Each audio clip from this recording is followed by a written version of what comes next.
Ang tanong ng bayan, sapat na nga ba ang 20,000 XRP para hindi ka na magtrabaho habang buhay? Sapat na ba to para mabili mo na yung buong barangay ninyo at gawing parking lot ng Lamborghini mo?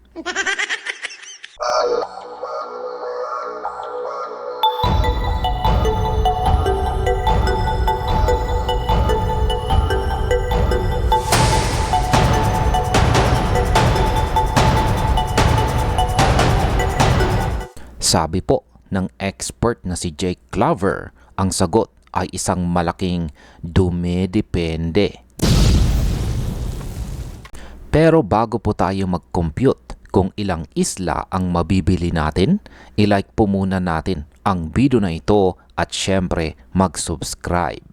Libre lamang po ang mag-subscribe, hindi gaya ng gas fees sa Ethereum na kasing mahal ng tuition fee sa college.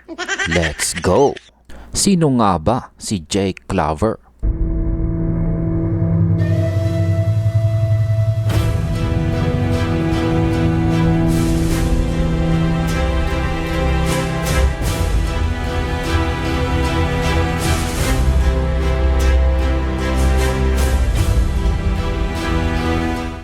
Hindi po siya yung nawawalang kapatid ni Jake Cuenca.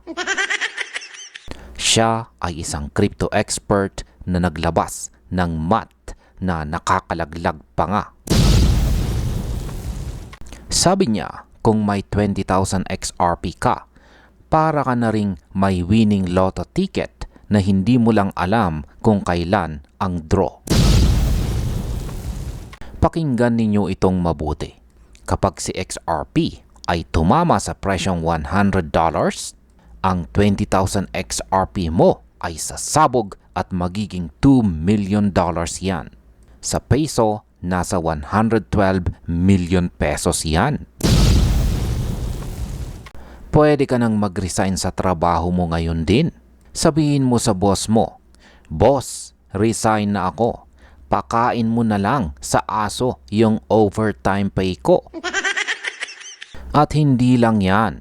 Sabi ni Jake, kung gagamit ka ng conservative 5% annual return, kikita ka ng $100,000 kada taon.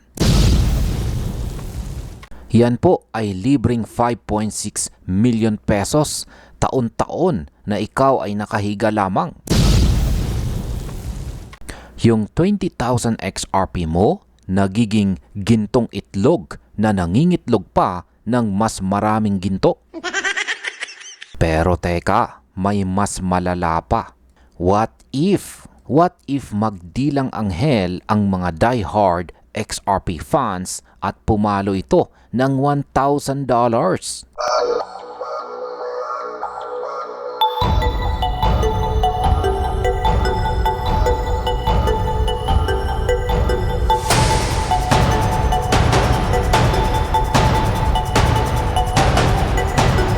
Sabi ni Jake, ang 20,000 XRP mo ay magiging $20 million. Nasa 1.1 billion pesos po yan, mga ka-crypto. Sa $20 million, hindi ka lang yayaman. Ikaw na ang magpapautang sa World Bank. Ang 5% return mo ay maglalabas ng $1 million a year. Ibig sabihin, buwan-buwan may 4.5 million pesos ka. Pwede mo nang gawing face wash ang Starbucks at pang shampoo ang mamahaling wine. Pero maging seryoso po tayo. Bakit nga ba naniniwala ang mga eksperto na posibleng mangyari ito? Simple lamang po ang kasagutan dyan. Yan ay dahil sa institutional adoption. Si XRP ay hindi lamang po siya basta coin na ginawa ng tambay sa kanto. Ginagamit ito ng mga bangko para sa mabilis na cross-border payments. Habang ang ibang coins ay busy sa pagprint ng picture ng aso, Ang Ripple naman ay busy sa pakikipag-shake hands sa mga global banks. Pero heto po ang reality check. Bakit konti lang ang yumayaman sa crypto?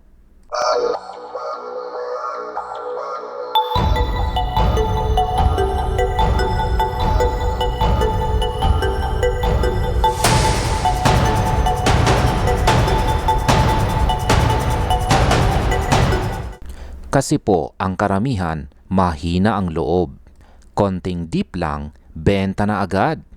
Konting negative news sa TikTok, panic sell agad. Ang tawag doon ay paper hands. Ang sabi ni Jake Clover, ang susi ay strategic positioning at saka patience. Para itong pagtatanim ng puno. Hindi pwedeng tinanim mo ngayon, bukas aakyatin mo na para kumuha ng bunga. Mahuhulog ka at malamang mabalian ka pa ng buto. Huwag tayong tumingin sa short-term fluctuations. Yung mga noise sa market ay i-mute mo yan. Isipin mo yung 2030 na goal. Sabi ng ibang mga experts, by 2030, baka ma-reach na natin ang presyong yan. Kaya mo bang mag-antay ng 4 o 5 taon para maging bilyonaryo? O mas gusto mong magtrabaho ng 40 taon para sa retirement pay na kakarampot? Ngayon ay sasabihin ninyo na ang mahal na ng 20,000 XRP. Wala akong ganyang pera.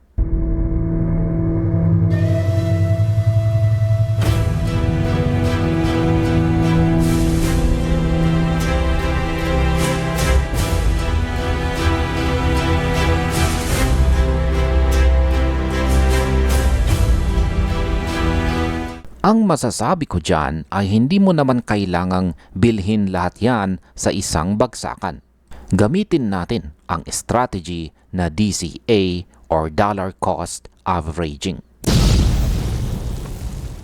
Kahit pa konti-konti, basta consistent. Sabi nga nila, ang 1,000 XRP ay magandang start. Pero kung target mo ang generational wealth na pwedeng ipamana hanggang sa apo ng apo mo, ang 20,000 XRP ang sweet spot ayon sa data ni Clover. Tandaan, hindi ito financial advice. Hindi ako si Nostradamus at lalong hindi ako bilyonaryo. Ang crypto ay sadyang napaka-volatile. Pwedeng bukas to the moon, pwedeng sa makalawa to the room. Kapag sinabi nating to the room, ito yung kwarto mo kung saan ka iiyak. Kaya mag-invest lamang ng halagang handa kang mawala. So anong plano mo?